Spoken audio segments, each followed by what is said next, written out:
Hello बच्चों, let's read the question. The question says two tangent galvanometer A and B have their number of turn in the ratio of 3:1 and the diameters of the coil in the ratio 4:1.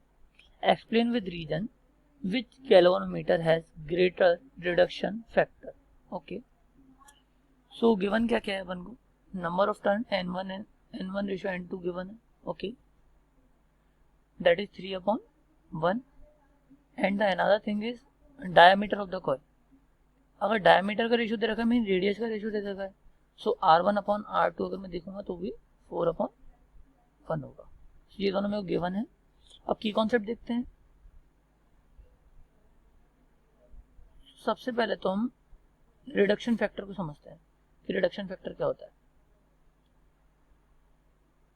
Reduction factor, so this is the value of current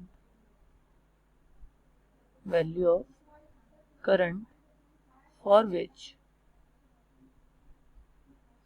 deflection in galvanometer is 45 degree. Okay. So galvanometer में 45 degree का deflection produce करने के लिए जितना भी current लगता है उसको रिडक्शन फैक्टर बोलते हैं.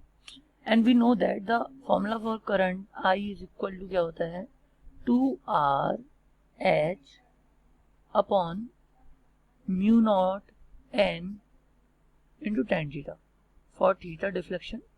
वैल्यू ऑफ करंट इस तरह से निकालता है. अब हमारा tan थीटा तो फिक्स है, थीटा 45 लेना है मन को. अब मैं अगर I A upon I B का रेशियो देखता हूँ, that will be equal to as same होगा, म्यू नॉट सेम होगा. अब R that will be equal to R A upon R B into N A upon N B. और इसको अगर मैं वैल्यू पुट करता हूँ तो ये कितना है, R A upon R B 4/1 और N A upon N B 3/1. Okay, तो ये वैल्यू आएगी 4/3. तो इससे पता चला कि I A will be greater than I B. So reduction factor of A will be more than reduction factor of B. So this is your final answer. Hope you all get it. Thank you. All the best.